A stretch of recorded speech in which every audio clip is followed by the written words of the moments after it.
good evening, and welcome to the Invictus Racing League PlayStation Realistic Performance League, partnered by Nailcoat Hall and GridFinder.com. I am Tim, back once again with my co-commentator, as always, Malk. How are you doing today? I am doing very well, mate. How are you doing? I'm doing fine, Malk. I am just excited to be back in the booth for the Invictus Racing League. It has been far too long, but the season is finally here.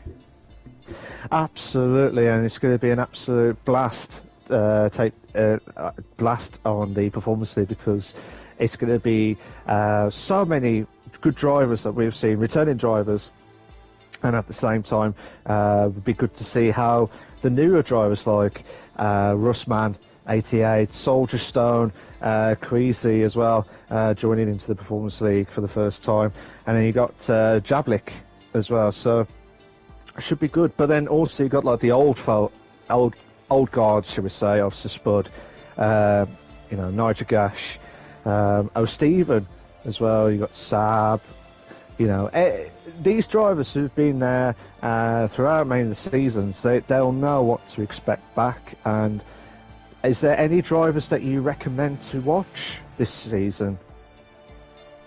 Honestly, Malk, it's just a little too early to tell. I mean, we don't even really know what their pace is. We've had a tiny little glimpse of a few of the drivers' pace, but not enough to really determine who is going to be a factor in this championship this early on. But here is an introduction for all of our teams. Of course, only Fools and Horsepower Racing making a return with Maddie and Ginger Tiger. Lost in Pace is Livingwall and Keza. Nitrotech Racing is Voidtech and Nitrogash. Merlin Motorsport with Reshka and Speed Queen 80. Flash McQueen Racing with Pass and Party Trev. Multi-Stop Racing with Sir Spud and O. Steven. G-Guys and Eric Pancakes with Speed Demons. Jeff's new friends. You have Soldier Stone and possibly a new teammate that has yet to be announced later in the season for Soldier Stone. So far, it's just him. ST Racing is Turok and Sab, and Hesketh Hunters is Russman 88 and Jablik. Absolutely, and I'm really looking forward to it. So it's just absolutely. I'm really excited, as you can tell, because we've been waiting far too long, Tim, to get into back to the Performance League, because this is without doubt the unexpected outcomes of the league. Because you could see a good driver do really well, and then all of a sudden they have a bad run on an average type car, or a worse powered car. You know what I mean? So. I remember the times where there was a few drivers where they tried to go throughout the season, not won a race, but still won the title, and they did that as well. And as well, like Harry nearly did that last season, where he won the title by 1 point, Tim, 1 point against Nightshades, by 1 point at the Singapore Grand Prix, and that was at round 12. So that was just a. And I remember that very vividly, Malk. And it was an impressive finale to the season. Absolutely. It was just an absolute mad, because that was the first win that Harry did. And he did not win a race at all. And he did that with just what he needed to do, and just hope that Nightshades did not get any opportunity of a lifetime. So just waiting on these guys to come out. Now, for those of you who may be new to the Realistic Performance League, the way we do this is that these cars will reflect their real-life performance. So your Mercedes, Red Bull, and Ferrari will be your faster cars. And then the Haas, the Williams, and the Alfa Romeo will be your slower cars. But to make sure that the playing field is level, we are going to put the faster drivers in the slower cars and the slower drivers in the faster cars. And the drivers will get new car allocations every 2 weeks to make sure that this field is as level and balanced as possible. And also, another little added bonus is that if you finish the race, you will score points. It doesn't matter if you finish in first, if you finish in 5th, 10th, or 15th, even 20th. As long as you finish, you will score points for that race, which is a big difference from other divisions that only award top 10. Absolutely, and like I said, with the Performance League, it is going to be absolutely insane scenes as well, because everything that you do at this track, everything you do at this league, it's going to be absolutely phenomenal battles galore from the mid pack to the back of the grid. Oh my God! Livingwall spun. Livingwall has just spun at turn 12. Turn 12 into turn 30. He's got to be careful not to cause any accidents with some of the cars coming past. So he has just got spun at turn 12.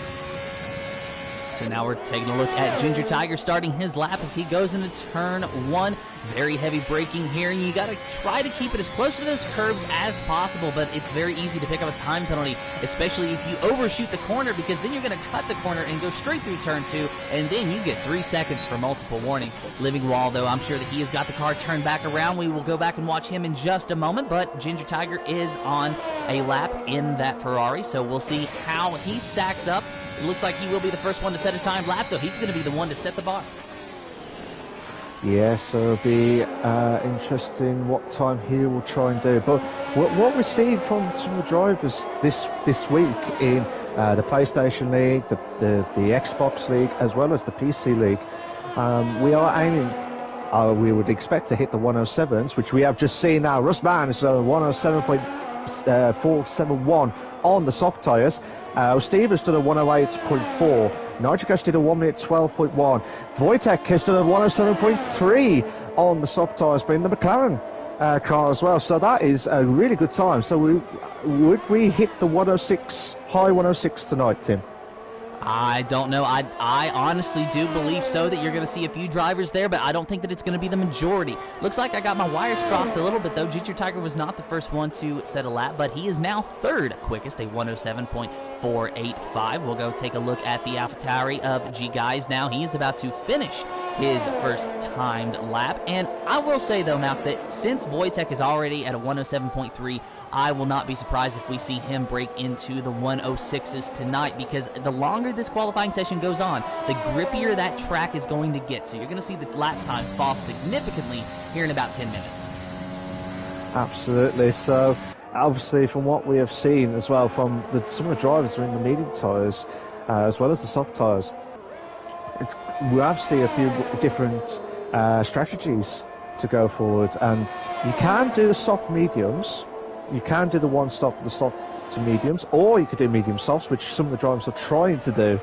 Either way, Giga Tigers just moves up to second by 400 a second against Russman on his debut for the Performance League on the Invictus Racing League as well. I was just talking to him actually just before we started, Tim. He was saying he was really frustrated with the F3 race last night, but he wants to put that all behind, and he wants to get a good showing in this race tonight. And it looks like he is starting to get off a good start at the moment. I know it's early doors, but it's at early stages with the 107.471. Tim. And that's really what you need to do, is you just need to be able to put those bad races behind you. It's hard to do, especially when you're walking away really mad, sometimes in a fuming rage. But if you put it behind you and just move forward to the next race, then you're going to be in a lot better position. As we were watching Speed Queen complete her lap, but she invalidated the lap, so she's going to have to go again. Let's take a look at Keza in the Alfa Romeo and see what they can do here. Keza in the second sector at the moment, so let's see how the time stacks up against the rest of the field when they reach the end of the second sector. Just now entering the third sector. It's a 51.239 through the second sector there. So now they're going up the straightaway. I guess the unofficial name could be the Is That Glock straightaway. Of course, we all know the scenes from the 2008 Brazilian Grand Prix where Felipe Massa was champion for only a few seconds, but Keza goes 107.847, sixth quickest so far. Good time from Keza. Just watching Matty now doing his medium tyre on the Williams car, so he's just coming up to the last few corners at turns 14 and 15. Try and get as close to the wall as possible, 110.481, so that is the slowest time of the qualifying so far, Tim. And looking at Sir Spud now on the medium tyres. Only a few drivers have elected to take the medium tire so far. Oh, Steven, Matty, and Sir Spud. Matty a 110.481. Oh, Steven a 108.413. So we'll see where Sir Spud stacks up on the rest of this. And other than that, he is one of only 3 drivers who have yet to set a time. Sab and Reshka are the other 2 drivers that have yet to set a time. Reshka on their flying lap now. Sab is still in the pits. So Saab is still in the pits. So Spud just trying to see what he can try doing in that Red Bull car. Hopefully it gives some wings at this car. Just done a 52.631 on the medium tyre. Come up to turn 12 into turn 13. The fast pace. Coming up to the DRS zone now, trying to push as much as possible. If he could try and get into the 109s. 109.4. Again. 109.4, but he's at the moment he's only moved up 1 place to 15th, ahead of Matty, who's only the slowest driver at the moment at Brazil. But let's have a look at Reshka. Reshka's purple on second sector, so he'll be interested to see what he can try to do on that soft tyres. So he's coming up to the last few corners now, turns 14, 15, and a 108 flat. A 108.099 from Reshka. That is a good time. But if you look at those times, Tim, between 1st and 10th, it's by a second. It's by a second. That is close. And then, funny enough, the top 10 is the softs. And then the rest, except for Saab, they're all on the medium tyres. So that's quite interesting that you've never seen in a while. And I'll tell you what, Tim, we have got the pole position time of a 106.819 from Wojtek. What a lap. Yeah, Wojtek showing that he's going to be very quick around here today. We went over and took a look at him, so good job to Wojtek on the provisional pole at the moment. Of course, we're seeing a lot of drivers start to come out for another lap. Just over 9 minutes remaining in this qualifying session. Let's take a look at the Aston Martin of Nitro Gash. Currently his best time, a 108.435, but he is on those soft tires, so we'll see what he can do, see if he can challenge Wojtek with that 106. But you got to remember though, Wojtek, he is in a slightly better car than that Aston Martin. The McLaren is slightly faster, so Wojtek does have that working to his advantage, while it's a huge disadvantage to Nitro Gash. But Nitro Gash is a very experienced racer. If anyone can challenge that McLaren, I'm sure that it is this man right here. We'll ride on board with him for the remainder of the lap. He's activating that DRS, trying to get as much speed as possible. And as he crosses the line, Nitro Gash will go second quickest, a 107.252. Oh, Nitro Gash, the old god. He's done absolutely belt of a lap, because don't forget, Tim, he won last night. He won last night in the F3 League, so he'll be one to watch. Giga Tiger won the race in F2. Oh my god, Eric! Eric's out! Eric is out of the qualifying. He has spun at turn 4 and 5. Tim. And that is a shame for Eric Pancakes. His best time, a 107.7, will be the best that he runs in qualifying today. Currently only fast enough for 6th place, but I'm sure that he will drop down the board once we get to the end of this session. Not what he needed as we watch his car-allocated teammate of Ginger Tiger complete his flying lap. Yeah, so just seeing how Giga Tiger, and he got second. He got second with a 107.113, so knocking off Nitro Gash for second place as things stand. And I tell you what, Tim, these drivers are really going for it. Really going for it. And they need to push. They need to push a little bit more to try and get that great start in the Performance League as well tonight, with 7 minutes 20 left of the qualifying. So, and Kez has moved himself up to 6. Keza has moved himself up to 6th place with a 107.674. Looks like Sab in the Mercedes is on a lap, so we'll watch Sab's lap and see where he stacks up against the rest of the field. A 51 through the 2nd sector, in the 3rd sector now. Slower cars letting him by, getting out of the way of the racing line. Good sportsmanship, but Sab aborts the lap and goes into the pit, so he did not like what was happening. Yeah, it's just interesting to see what Sab, he probably just did not like that lap at all. But hopefully he'll try and bounce back as quickly as possible.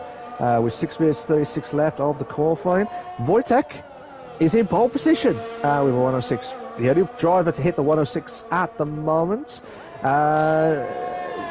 Chrissy is moved up to 11th with a 108.056 as well. So, looking at those times, Tim, I know it's early doors. I know it's different scenes and what you expect to see. But from those drivers itself, I've been quite impressed with, obviously, Wojtek, who we know from last season was trying to get himself in the top 3, but he was struggling with the qualifying last season, but now he's getting himself into where he is now. Giga Tiger, who's been struggling in the past, now is aiming for the top 3. Nigel Gash, oh my god, Chrissy has spun and out of the qualifying. So 2 drivers who have been watching from my screen, they're both out of the race. So that's turn 5 and turn 8, where drivers have been really struggling. Tim. So 2 drivers out of this qualifying session as we watch O'Steven in the McLaren. His best lap, a 108.413. That was set on the medium tires. On the soft tires now, let's see what he can do. So far, so good, as he is going up the straightaway and bypassing that pit entrance. So he will set a timed lap, and as he crosses the line, he will go to 7th, a 107.697 for the McLaren of O'Steven. That's a good time. That's a really good time for O'Steven. He had the purple 3rd sector as well, so that is really good from him, and I want him to do well this season. Really want him to do well. Last season he was struggling, wasn't getting the confidence boost, he wasn't getting the results that he needed. I mean, last season, don't get me wrong, he had 7th place overall in the standings last season, but it was his form where he was just inconsistent. Like some races where he was in the top 5. And then other races where he has been struggling, and then some races where he's been absolutely fantastic as well. So, how do you think O'Steven will do this season, Tim? I think we're just going to have to wait and see how he does, Malk. It's really early to tell who is going to be fast here. I mean, obviously we know Wojtek is going to be fast today, but who's to say that he's going to be fast next week? True, absolutely. But it's all about the Brazilian Grand Prix at the Interlagos track as well. So it's going to be. I'm still excited because it's going to be one hell of a ride this season. And don't get me wrong, guys. There's 15 races this season. 15 races rather than the usual 12 races of the season. So you gain 3 more extra races to find out who will try and win the Performance League this season. And watching everyone's point of view and watching the times, I think there'll be a few shocks based on what I'm seeing at the minute. I know the Performance League, you get different cars each week. There's no reverse grid that we used to have last time, so there's no more reverse grid. It's just the usual like results that you see and try and push on massively. But yeah, just a few drivers are just going to do their outlap. We got Tarak, Soldier Stone, and also Speed Queen. Speed Queen as well, Tim. I mean, it's good to see her back on the Performance League. So she's at 108.291, and everyone's gambled on the softs. So do you think she'll get into the top 10 or not? Well, looking at the results now, I think that's going to be a tall ladder for her to climb to get up there. Currently in 16th position. If she were to qualify in the top 10, she would have to find about 0.5 of a second, so really half a second there if she's going to qualify in the top 10 here today. I'm not saying that it's undoable. It just doesn't look like that's going to be the case. Don't get me wrong, it's only 0.5. If she can find 0.5 from her in this qualifying lap, this will be fantastic. And I know she hasn't done her good time at this time now, but hopefully she'll try and push on to get that perfect lap in as well. We've got yellow flags on sectors 1 and previously at sector 2. So just watching the Spud with a 107.6. So again, he's doing a stellar of a job. So it looks like the experience, a bit of the experience in the Performance League, you could tell that these drivers are really going to go for it. So let's take a look at Party Trev in the Alpine. currently in 11th at 107.851. Just over a minute and a half remaining in this qualifying session. So if anyone's going to make a lap, they're going to have to get out there and get out there quickly before they run out of time. Absolutely. It's like they have to get out now. If they want to do a qualifying lap, they've got to get out now. And it looks like the other Mercedes, well, it might be, yeah, it's the other Mercedes of Soldier Stone is in 10th. He's just coming out of the pit, so hopefully he'll have enough time to do a lap. And Prix! Oh, he moves up to 7th. He moves himself up to 7th. I thought the way he was building up to it, it looked like he was going for a perfect lap. But the driver that I'm worried at the most is Russ, because he's already done 3 laps, Tim. He's already done 3 laps of the same soft tyre. So I'm hoping that he has changed his tyres to try and push on massively. But it might be one of 7s. Yeah, he's improved. He's improved his time. Tim. Yeah, and I was going to say, Malk, that on my view, Russ has changed the tires, so he is going to be okay for the race to start on the current tire that he qualified on. Ginger Tiger pulls into the pits. He aborts his lap. So now we'll take a look at the Aston Martin of Nitro Gas, Russman's car-allocated teammate for today. 107.252 currently belongs to Nitro Gas. Let's see if he can find just a few more tenths to get onto the pole and challenge Wojtek, or if Wojtek's pole position is safe for today. The qualifying session is now officially over, so the drivers will have to complete their laps, and then that is what you have after that. Absolutely. So Wojtek at the moment is in pole position, and Nitro Gas coming up to turn 10. Needs to try and find. He was 1/10 slower on his best time, and still nearly 2/10. Oh, he's lucky. He was still lucky because it looked like his car was off track onto the curb, but again he's still trying to push. Oh, he's going back into the pits. Oh my god, he's going to the pits. He's going back into the pits. Russman also going to the pits as well, Tim. Yeah, there's just a slight communication issue there, so still having a little bit of technical difficulties that are unfortunately out of our control. But, yeah, hey, you know what? Sometimes that just happens. In fact, sometimes life in general gives you technical difficulties, and you just got to reboot it and try it again. Absolutely. Well, we've already done that, though, so we won't have to do that again. We'll be okay. Thank God for that. Thank God for that.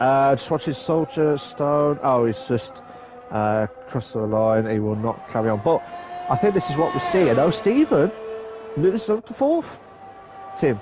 A very impressive lap from O'Steven, so it's looking like the McLaren drivers are going to really have some pace today. Wojtek and O'Steven, of course, they are car-allocated teammates. That doesn't necessarily mean that they are on the same team. That is just how we do it here in the Realistic Performance League. It is Wojtek and Nitro Gas, though, with Nitrotech Racing, so Wojtek is part of Nitrotech, excuse me, while O'Steven, he is part of Multi-Stop Racing, partnered with Sir Spud. Absolutely. I believe we've got 1 minute left of the remaining time of the qualifying, so just interesting to see who will try and push on. And looking at the times and looking at the previous experience from these guys, it's going to be interesting stuff, because obviously with the historical, I think this season we're going to see quite a few drivers that are going to break some records this season, because the most amount of wins in Realistic Performance Leagues, you got Delange, you got Yoss, you got Scopefielder, who both, all 3 of them are on 7 wins. You got Coop, Spud, Simon. They were all on 6. So if Spud can get 2 wins this season, that will break the record of the most wins in the Performance League since it's ever started in the Invictus Racing League. So interesting stuff as well. I believe we're about to start in a few moments' time. So, but yeah, Tim, are you looking forward to it? I am, and I just want to say that I find it very impressive and surprising, really, that the winningest driver, 3 drivers in the Realistic Performance League for the PlayStation side of Invictus Racing League, is only 7 wins. I remember a lot of the names on that list. You know, I remember MJ Coop, I remember Scopefielder, and I honestly thought that Scopefielder would have had more wins than that. But when I was sent those statistics and I looked at them, I was just so surprised to see that 3 drivers were tied for the top and that it was only 7 wins. So it just goes to show you how many different drivers have won in the Invictus Racing League's Realistic Performance League, because you and I have been commentating this together for about 4 or 5 seasons now. It has been 2 years since I've been commentating for Invictus Racing League, and throughout all of that time, for some reason, I just thought that there would be one driver with, you know, wins in the double digits, but it's not there yet. No, and it's really shocking, to be fair, as in, like, with the amount of drivers and the amount of the admins and the people that work their socks off to try and get the right time and, you know, the right scenario to put the cars, you know, put the drivers in the right allocated cars. That's the most toughest job ever in the Performance League, I think. It's just because you have to try and be everything equal, and at the same time you have to be absolutely spot on, because you don't want a driver to have a bigger advantage over you with a faster car, even though you're battling out with that person on the championship. So it could all go like different ways itself. So, but yeah, it'd be interesting to see how these guys can try and push on for their first race of the season of 15 races at the Invictus Racing League for the Performance League tonight. So we're just waiting for some more clarification from to get us started for the race this evening. But yeah, I'm looking forward to it. Are you looking forward to it, Tim? I am looking forward to it. Kind of wondering what the delay is, but I am, you know, it's making me more anxious. It's like, I just want to see this race. Yeah, I don't know, like, like I say, we're just anxious now because we want to see the race now. We've seen the qualifying, we've seen so much qualifying, we just want this started as soon as possible. So, well, there's a look at the beautiful F1 paddock. Absolutely. So, if you are watching the stream, guys, good evening to you all. We are aiming for at least 10 likes tonight. We're aiming for at least 10 likes. If you can, that would be fantastic to help us out for the Invictus Racing League and also on the YouTube video as well. And also, don't forget a big thank you to our sponsors, of course, Nailcoat Hall and GridFinder.com, partnering with Invictus Racing League this season to bring you all of the action. Absolutely, absolutely, and cannot wait for it. I cannot wait for it at all. And we really want to start this race. We really want to see the start of the race, but I think that there is looks like there is some technical issues from the race. We've finally be able to start. Oh, well, Malk, I can guarantee you one thing though: this little delay is still more entertaining than the 2021 Belgian Grand Prix. Absolutely, and interesting to see how everyone can try and push on. But here, classification by Tim.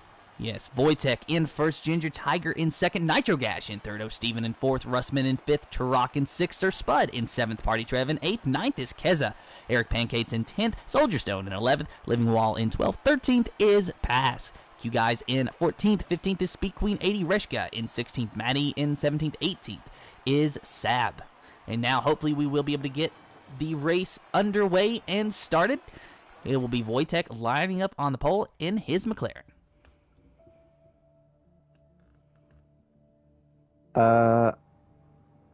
So, Malk, I think it is time, once again, for the first time this season, to get our predictions in.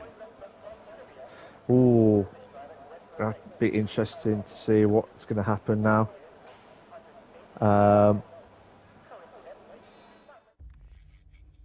I think, personally, as we have to wait and get into another session, but I think that, personally, it is going to be in any particular order: Wojtek, Nitro Gash, and we will go for someone a little bit further back, and we'll go for Maddie, with an honorable mention of O. Steven.